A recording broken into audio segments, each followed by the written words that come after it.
So I'm here with my best buddy, Simon. Look, my best buddy, Simon. Morning. And it's 6 o'clock in the morning, and we're on Malton Station, and we're waiting for a train, funnily enough. Why else would we be on a station? And we're going to pick up a couple of very interesting cars, both American V8 powered, but one of them isn't American. So we'll fill you in a little bit that we're going for big this time, big on the engine department. We're going for 440 cubic inches in one of them, 392 cubic inches in the other, and I'm going to leave that with you for a moment to savour, and I'll update you in a little while.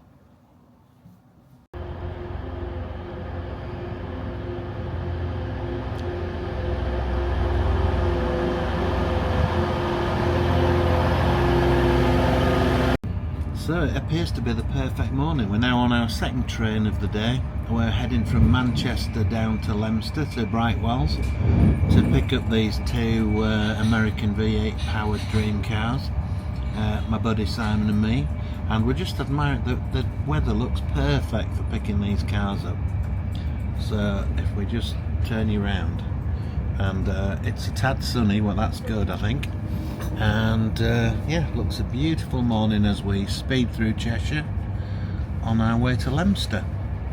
See you soon. So you might recall, if anyone's watched my video about picking up the Bentley, I was in York railway station pointing out all the architecture, much to the amusement of some people, but they are beautiful, these old stations, and we're here in Crewe now. I'm going to turn you around so you can have a look properly. But isn't that when people built, it's only a pedestrian bridge, but they made a bit of effort, didn't they? And a bit of Welsh for you coming on now. And all this cast work on these pillars and what have you, when the Victorians knew how to do stuff. But, yeah. Welcome to Crewe. Arrived here in sunny Leicester. That's a good start, isn't it? So yeah, on our Welsh train, and the sun's shining, and so we're making our way cross country to Brightwells Yard. So catch up with you in a minute. So we're here at Leicester, and luckily this isn't Brightwells. Wouldn't that be amusing? But we'll soon be there. Quick tip if you're coming by rail to Brightwells at Leicester. Over there's the railway station. You walk round past the White Lion pub, or down the side of the White Lion pub. There's a little footbridge over the railway, then there's this bridge over the river, and then we head off to Brightwells, which is just over there. If you need that tip, that is. Turn you round, down the steep steps, and away we go. And there's Brightwells in the distance. My mate with his French connections, Simon's just pointed out there's a tree, you can see it in the distance, and this one here, look at all that mistletoe. Don't see that every day of the week. There's quite a few trees around here with it. From France even, yeah? Yeah. The mistletoe. This Isn't it? No, this is English mistletoe. Well, what are you talking about? Why? The stuff that gets sold at Christmas in the UK predominantly comes from France. Oh, right, okay. How very uninteresting. Delete. Let's get some cars. So we're just round the back of Brightwells now. We've come down the path. There's the building full of cars, and we're round to the front now. So this really is the tradesman's entrance, and looks like me we could nearly step over here, Simon. The fence isn't much of one, so that's what we'll do. And we're in. And here we are at Brightwells.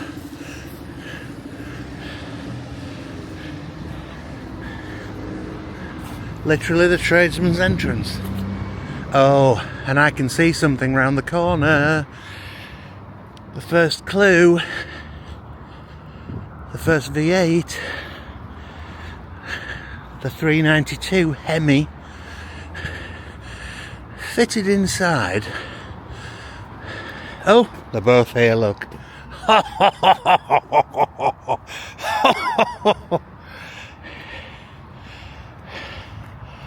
I am happy. I am a happy man. Look at those. Sorry, I'm gonna get in trouble for showing me, but I'm chuffed with them. Chuffed to bits. I'm trying to show how chuffed I am. What do you think, Si? Oh my god. Hey. It is big. That's how big the Dodge is. I was trying to say how big the Dodge is. Now, Jensen's not a small car. No, it's not. Not a small car by its day. Yeah. But the Dodge is massive. It's absolutely massive. So yeah, that's got the 392 Hemi in it, as it says there.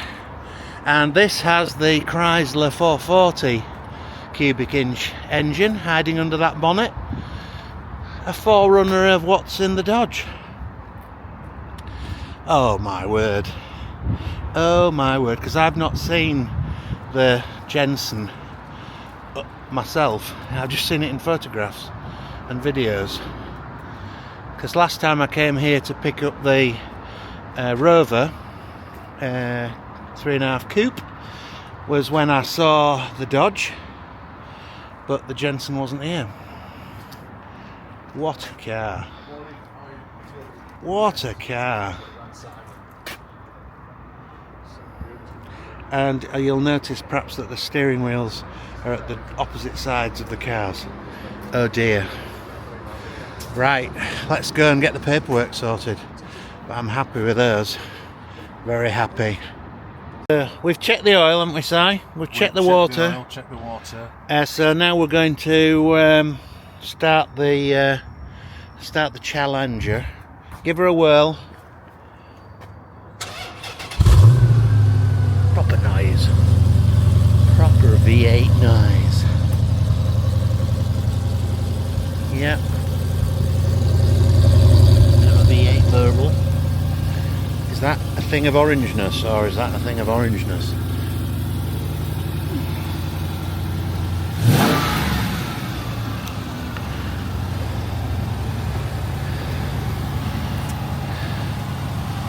Just turn the lights on.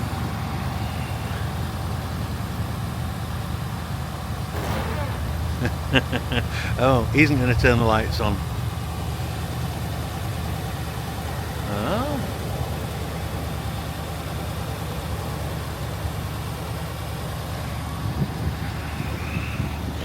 Right, and so Jensen's, we've checked the oil and water on the Jensenian, and we think it needs a drop of oil. So I'm going to call up the services next door. I'm going to put a drop of oil in it. We're all licensed up, so we're good to go. So the Jensen just struck up then straight on the button.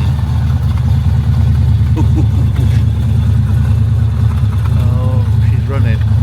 Lovely. Right, let's go and get some oil and water, eh?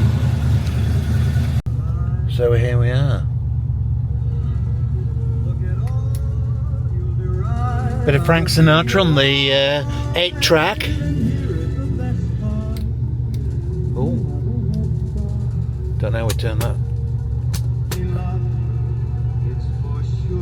Oh, anyway, right, okay. So we can put it on warm. We can.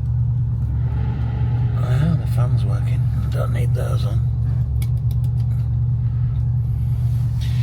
Right, so I think maybe leading the onslaught. Let's rock. We're in drive. Oh, we're at low fuel anyway, so we need some jousting. Where's the joust cap? We'd have a look for the juice cap, I think. So we're off. We just filled up with fuel. Listen to that mighty V8 burble. And she's away. We've got the mighty Challenger following us, and here we go. Bye bye Brightwells. Hello Yorkshire, hopefully. Well, we have got a squirter, not much of one, but we have got a squirter. We've got good oil pressure, and we've got terrible windscreen wipers. So that was a bad idea. Wiping the windows was a bad idea, but hopefully, let's get, I don't know whether you can hear that V8, but what a thing this is.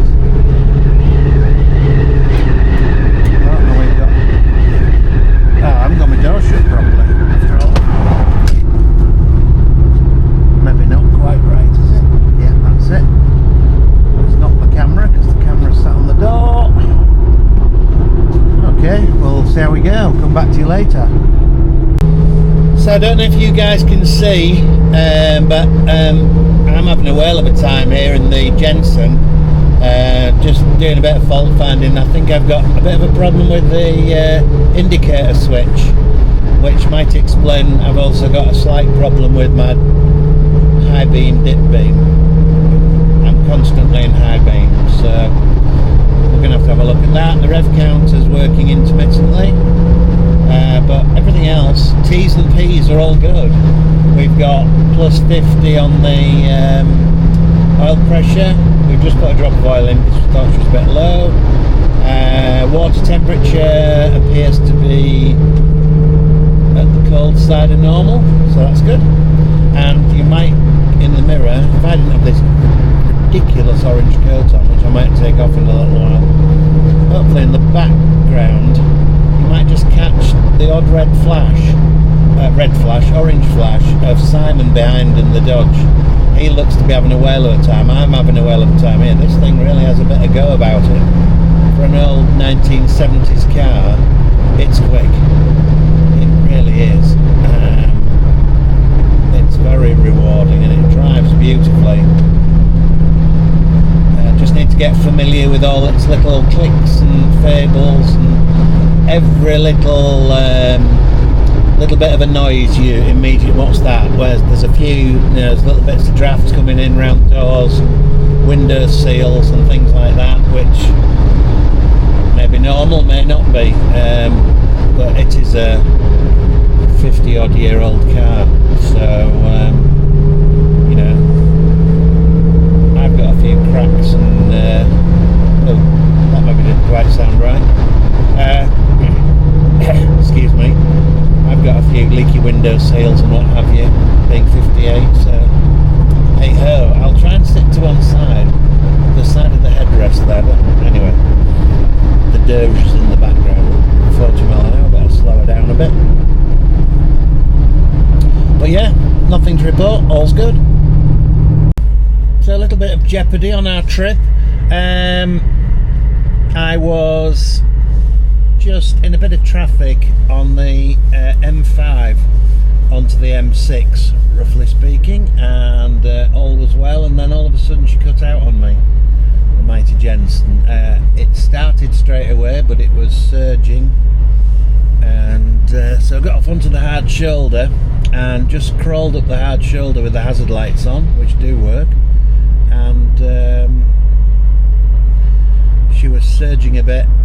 Pulled her back in the gears, so we weren't in keeping her in bottom gear, so the engine was revving a bit freer, and it's gradually gone back to normal again. So it obviously doesn't, just the temperature gauge hadn't really gone up, but anyway, she didn't seem to like something about that, and it did take a little while to clear the surging, but it has cleared again now we're in more traffic, so fingers crossed. We'll be okay from now on. What I will just say is, if you like this kind of madness, then please like and subscribe, and I'll keep doing a few more stories. Clearly they're not all going to be picking up my dream car, because I've run out of space, and I've got quite a lot of dream cars. But I'm going to do some comparisons and some reviews on the cars themselves. Bentley GT versus Aston Martin. I've not really Jensen Interceptor versus a Jaguar XFRS versus a Dodge Challenger. Yeah, some interesting things we can do anyway, in a larking about car type fashion. Okay, bye for now. So, quick update. As you can see, it's getting dark. We've got lights. The indicators have started working again. How very strange. But the rev counter, it's a bit intermittent. Other than that, it doesn't seem too bad at all. In fact, it's a lovely thing to drive. It doesn't wander about on the road. Even when you're pressing on, you know, we're cruising now at 70. It's not all over the place. It has a good turn of speed. If you want to just get out of trouble, you can easily get out of trouble. And it's quite impressive. So I think what we'll have to do now is, we have had another overheating problem, again in heavy traffic. So clearly there's a lot of trapped heat under that bonnet, and if it gets trapped there for too long, then the engine just cuts out or runs really lumpy. Clearly it's sucking in hot air into the air cleaner, and that's upsetting the carburation. So we need to maybe look at something like louvres in the bonnet. I don't know. That would definitely help a lot, because I've been running with the bonnet open on the catch. Luckily it opens the wrong way, so it's quite happy doing that. And I'll give you an update probably tomorrow when we get them home. Now it's getting dark, and we'll go from there. But yeah, Simon's very much enjoying the Dodge. Let's go.